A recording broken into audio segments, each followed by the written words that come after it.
오늘도 하나님의 은혜가 저와 여러분에게 함께하기를 기원합니다. 1절 말씀 보시면 모세가 구스 여자를 취하였습니다. 모세가 십보라 외에 다른 아들을 얻었습니다. 성경은 모세의 아내인 십보라에 대해서 침묵하고 있기 때문에 우리는 사정을 알 수가 없습니다.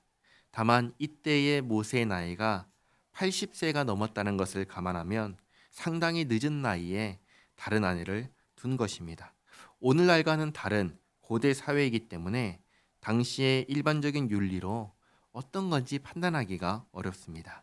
그런데 1절 하반절 보시면 그 구스 여자를 취하였으므로 미리암과 아론이 모세를 비방하니라. 미리암과 아론은 모세의 형제입니다. 미리암은 누나고 아론은 형입니다. 가족인데 이 일로 모세를 비방하기 시작합니다. 그러면서 무슨 말을 하냐면 2절에 그들이 이르되 여호와께서 모세와만 말씀하셨느냐 우리와도 말씀하지 아니하셨느냐. 이걸 보면 미리암과 아론이 왜 모세를 비방했는지 알 수 있습니다. 모세가 비록 자기들의 동생이지만 이스라엘 전체를 인도하는 지도자입니다.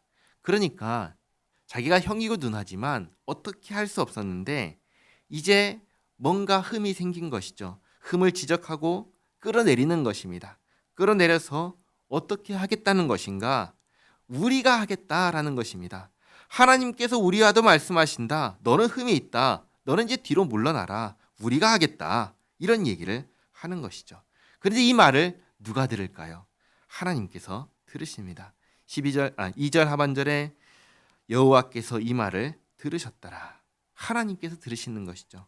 우리나라 속담에도 낱말은 새가 듣고 반말은 쥐가 듣는다 하는데 성경은 분명하게 이렇게 말씀하십니다.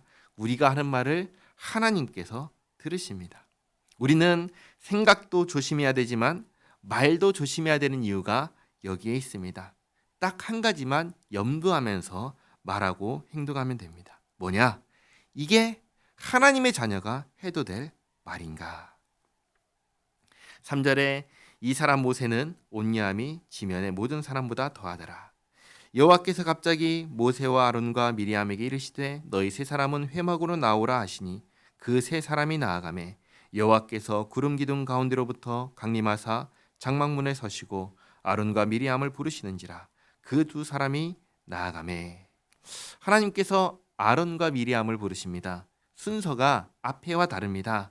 여기서 하나님께서 부르실 때에는 아론과 미리암이라고 합니다. 반면 앞에서 모세를 비방할 때에는 미리암과 아론이었습니다. 순서가 다르죠. 아마도 미리암이 모세를 비방하는 일에 앞장섰던 것 같습니다. 6절에 이르시되 내 말을 들으라. 너희 중에 선지자가 있으면 나 여호와가 환상으로 나를 그에게 알리기도 하고 꿈으로 그와 말하기도 하거니와 내 종 모세와는 그렇지 아니하니 그런데 온 집에 충성함이라. 그와는 내가 대면하여 명백히 말하고 은밀한 말로 하지 아니하며 그는 또 여호와의 형상을 보거늘 너희가 어찌하여 내 종 모세의 비방하기를 두려워하지 아니하느냐. 혹시 오해가 있을까봐 말씀드립니다. 하나님께서는 지금 아론과 미리암이 모세가 잘못하더라도 지적하면 안 된다라는 말씀을 하시는 게 아니에요. 다시 말씀드립니다. 모세가 잘못했는데 아론과 미리암이 너 잘못했어 라는 말을 해서는 안 된다라는 말씀을 하시는 게 아닌 거예요. 지금 하시는 말씀은 그럼 뭐냐? 하나님께서 이전에 모세를 통해서 분명한 법을 주셨습니다. 법에 어긋나는 것은 죄입니다. 죄를 범하면 속죄제와 속건제를 드려서 죄의 문제를 해결하라고 하셨습니다. 그러니까 모세가 어떤 범죄를 하였다면 그렇게 하게 해야 합니다. 이것은 누구나 얘기를 해야 되는 것이죠. 그러나 지금 아론과 미리암이 모세에게 하고 있는 것은 그런 류의 이야기가 아닌 거예요. 모세를 비방하는 것입니다. 하나님께서는 아론과 미리암의 의도를 정확하게 아시고 말씀하시는 것입니다. 잘못한 것을, 동생이 잘못한 것을 너 잘못했어 라고 말해서 뭐라고 하시는 게 아니라 지금 이들이 모세의 권위에 흠집을 내어서 자기들이 모세의 자리를 차지하려고 하기에 하시는 말씀인 거예요. 아론과 미리암이 말했죠. 이렇게 말했죠. 우리도 하나님과 말씀을 나눈다. 이 말을 하나님께서 듣고 말씀하시는 거예요. 모세는 너희와 다르다. 모세는 너희와 다르다. 분명하게 말씀하시는 것입니다.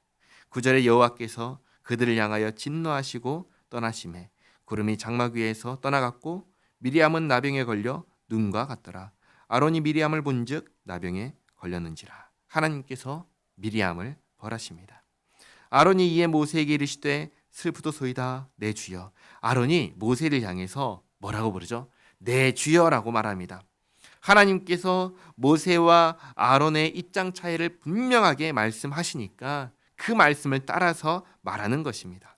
우리가 어리석은 일을 하여 죄를 지었으나 청하건대 그 벌을 우리에게 돌리지 마소서. 그가 살이 반이나 썩어 모태로부터 죽어서 나온 자 같이 되지 않게 하소서. 아론의 간구를 듣고 13절에 모세가 여호와께 부르짖어 이르되 하나님이여 원하건대 그를 고쳐 주옵소서. 모세가 기도하자 14절에 여호와께서 모세에게 이르시되 그의 아버지가 그의 얼굴에 침을 뱉었을지라도 그가 이랫동안 부끄러워하지 않겠느냐. 그런즉 그를 진영 밖에 이랫동안 가두고 그 후에 들어오게 할지니라 하시니 이에 미리암이 진영 밖에 이랫동안 갇혀 있었고 백성은 그를 다시 들어오게 하기까지 행진하지 아니하다가 그 후에 백성이 하세롯을 떠나 바란 광야에 진을 치니라. 민수기 11장부터 계속해서 문제가 발생합니다. 백성들이 하나님을 원망하고 하나님의 말씀에 불순종하는 일이 일어납니다. 12장에서는 모세의 권위에 흠집을 내기 위해서 비방하는 일이 일어납니다. 이 일은 여기서 끝나지 않습니다. 나중에 레위 지파 사람들이 무리를 짓고 반란을 일으키는 일도 일어납니다. 그런데 이들이 다 누구입니까? 하나님께서 구원하신 사람들입니다. 애굽에서 탈출시키시고 시내산에서 언약을 맺으시며 하나님의 백성이 된 사람들입니다. 그러나 그런 그들의 모습 속에서 하나님의 백성다운 모습이 보이나요? 전혀 보이지 않습니다. 오히려 세상에 속한 사람들과 똑같은 죄인의 모습만 보입니다. 우리는 어떻습니까? 오늘 한 가지를 기억하시기 바랍니다. 하나님께서는 우리가 하는 말을 다 들으십니다. 세상 사람들과 똑같이 말하고 똑같이 비방하며 살아서는 안 되겠습니다. 우리는 하나님의 백성입니다. 예수님 안에서 구원받은 하나님의 자녀입니다. 우리의 입은 달라야 합니다. 예수님께서 이렇게 말씀하셨습니다. 오직 너희 말은 옳다 옳다 아니라 아니라 하라. 이에서 지나는 것은 악으로부터 나느니라. 우리의 말을 들으시는 하나님 앞에서 부끄럽지 않게 세상 사람들과 다른 하나님의 자녀의 품위를 갖기 위해서 노력하는 우리 모두가 되기를 바랍니다. 기도하겠습니다. 하나님, 예수님 안에서 우리를 하나님의 백성이요 하나님의 자녀로 삼아주셨습니다. 이 은혜를 기억합니다. 우리는 하나님의 아들과 딸입니다. 하나님, 우리가 하나님의 아들과 딸답게 생각하고 말하고 행동하며 살기를 원합니다. 왕의 자녀답게 살기를 원합니다. 주님 도와주시옵소서. 죄와 사망의 권세 아래 노예로 살던 습관을 버리게 하옵소서. 종의 자녀로 살지 않게 하옵소서. 하나님 앞에서 하나님과 함께 하나님의 자녀로 살아가게 하옵소서. 예수님의 이름으로 기도하옵나이다. 아멘.